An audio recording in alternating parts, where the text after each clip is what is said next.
आज हम शुरू करने जा रहे हैं काइनामेटिक यूनिट 2 फिज़िक्स क्लास 9। इस चैप्टर में हम पढ़ेंगे क्या क्या चीज़। बेसिकली इस चैप्टर में हम देखेंगे कि हमारे पास रेस्ट एंड मोशन क्या होती है, हमारे पास टाइप्स ऑफ मोशन क्या होती है।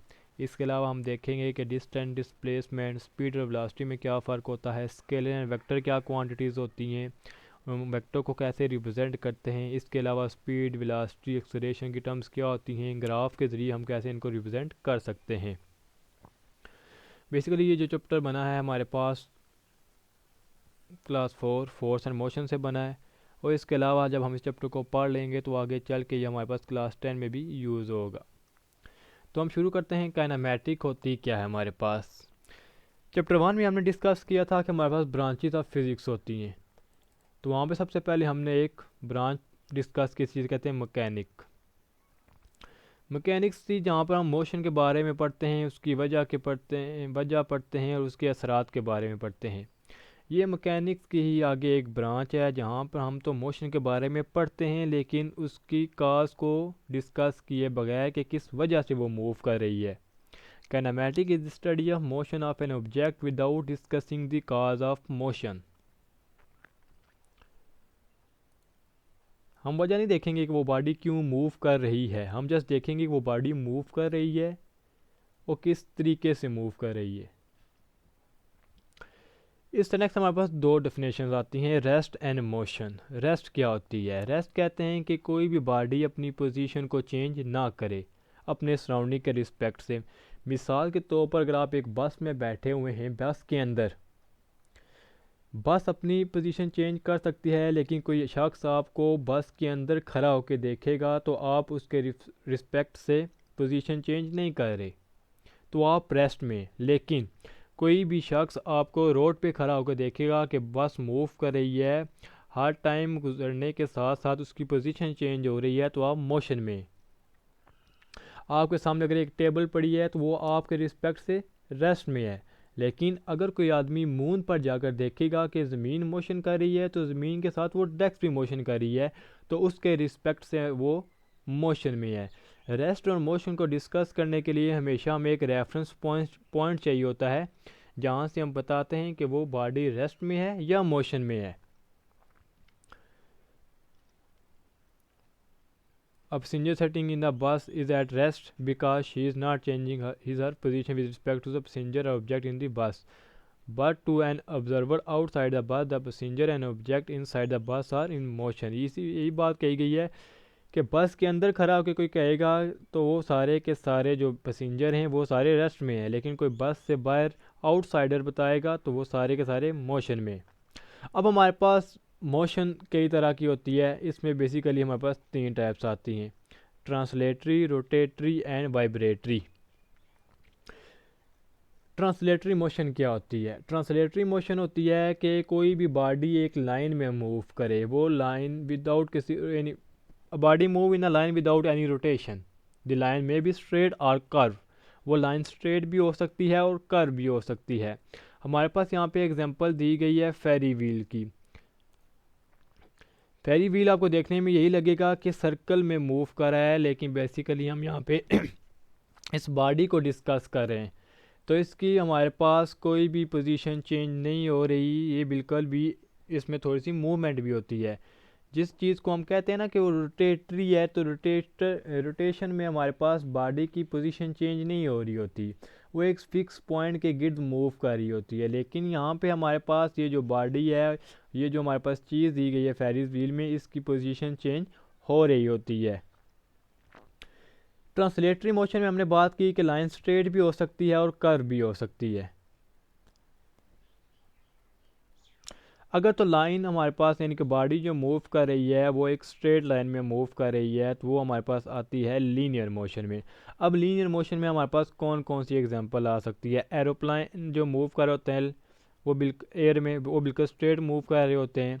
कोई भी ऑब्जेक्ट जो कि वर्टिकली फॉल करेगा, हम कोई बॉल ले लेते हैं, कोई भी हैवी चीज़ किसी बिल्डिंग से गिरा देते हैं या बॉल के साथ खेल रहे होते हैं, जैसे बास्केटबॉल के साथ खेल रहे होते हैं, तो वो बॉल क्या होती है, नीचे की तरफ जब जा रही होती है तो उसकी मोशन लीनियर होती है, वो बिल्कुल स्ट्रेट जा रही होती है। जब कर्व की बात आ जाती है तो वो बॉडी जो कि एक सर्कुलर पाथ को फॉलो करे, उसमें हमारे पास बहुत सारी एग्जांपल आ जाती हैं। A bicycle or a car moving along a circular track, यानी एक सर्कुलर ट्रैक में कोई कार मूव कर रही होगी तो हम उससे कहेंगे उस कार की कौन सी मोशन है, सर्कुलर मोशन है। जिस तरह जो मोशन की अर्थ की मोशन है सन के गिर्द, मून की मोशन है अर्थ के गिर्द, ये सारी के सारी कौन सी हैं, सर्कुलर मोशन है। ये तो बात होगी हमारे पास ट्रांसलेटरी मोशन में हमारे पास कौन कौन सी आगे टाइप्स आ जाती हैं। इसके अलावा हमारे पास आ जाती है रैंडम मोशन।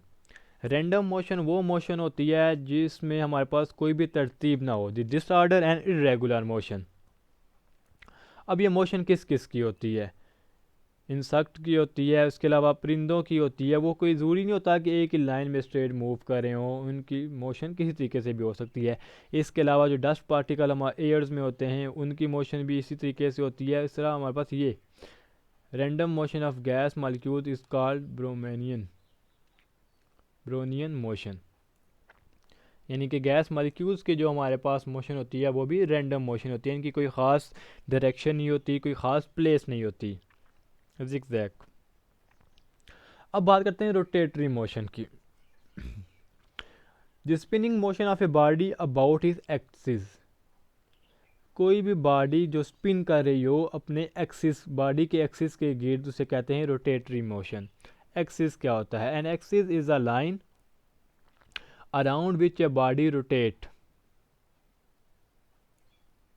जिस तरह हमारे पास ये टायर की आ गई है, इसके अलावा ये हैंडल्स की आ गई है, ये सारी की सारी क्या होती हैं कि एक पॉइंट के गिर्द इनकी रोटेशन और होती है। जैसे कि हमारे पास व्हील दिया गया है तो इस व्हील की रोटेशन हमारे पास इस पॉइंट के गिर्द हो रही है, ये इसका फिक्स पॉइंट है जिसके गिर्द ये सारे के सारे रोटेट कर रहे हैं। एक फुटबॉल मूव कर रहा है तो इस तरीके से मूव कर रहा है, इसका भी एक सेंटर में हमारे पास ये एक्सिस है, इसके अलावा इसका ये हमारे पास सेंटर में, इसके गिर्द ये सारी क्लॉकवाइज एंटी क्लॉकवाइज रोटेट कर रही होती है। अब आप ये कहेंगे कि हमारे पास जो सर्कुलर मोशन हमने पहले डिस्कस की थी ट्रांसलेटरी मोशन, वो भी तो ऐसे मूव कर रही थी। नहीं, उसमें जो था हमारे पास कोई सेंटर में फिक्स पॉइंट था, लेकिन जो बॉडी उसमें हम बॉडी को डिस्कस कर रहे थे फेरी व्हील में यहाँ पर, लेकिन यहाँ पे हम बॉडी को नहीं, यहाँ पे हम इसके एक्सिस को डिस्कस कर रहे हैं कि इसके एक्सिस फिक्स है और इसकी कोई भी पोजीशन यहाँ से चेंज नहीं हो रही। अब ये नहीं है कि यहाँ पे अगर इसका डिस्टेंस 5 सेंटीमीटर है तो इसका यहाँ पर 6 सेंटीमीटर हो गया हो।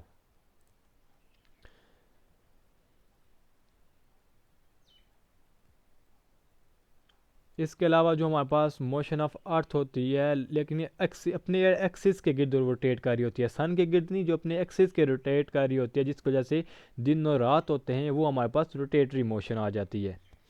हमारे अर्थ की मोशन कई तरह की होती है। एक मोशन होती है जो सन के गिर्द रोटेट कर रही है, वो हमारे पास आ जाती है सर्कुलर मोशन में। लेकिन एक अर्थ जो अपने ही एक्सिस के गिर्द रोटेट कर रही है, स्पिन कर रही है, उसको हम कहते हैं रोटेटरी मोशन। ये आपने डिफरेंस याद रखना है। यहाँ पर बताया गया है the motion of an earth around the sun is circular motion and not the spinning motion. वो स्पिनिंग मोशन नहीं है जो वो सूरज के गिर्द घूम रही है तो हमें 4 मौसम मिलते हैं और 365 दिनों के बाद उसका सर्कल कंप्लीट होता है।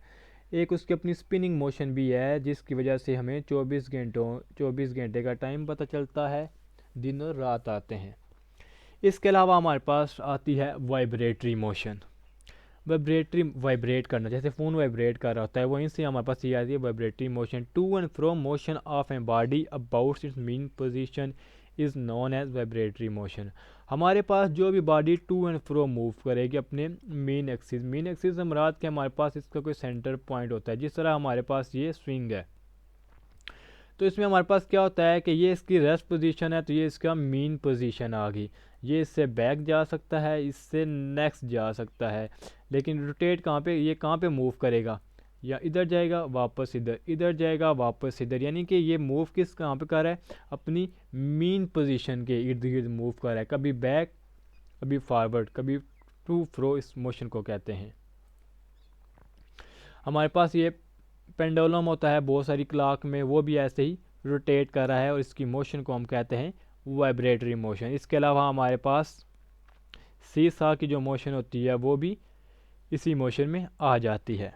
तो आज की वीडियो में हमने ये देखा कि हमारे पास कौन कौन सी टाइप्स होती हैं मोशन की, और हमारे पास हम कैसे डिस्कस कर सकते हैं किसी भी मोशन को देख के हम बता सकते हैं कि वो बॉडी किस मोशन में है। आज की वीडियो में इतना ही। Thank you.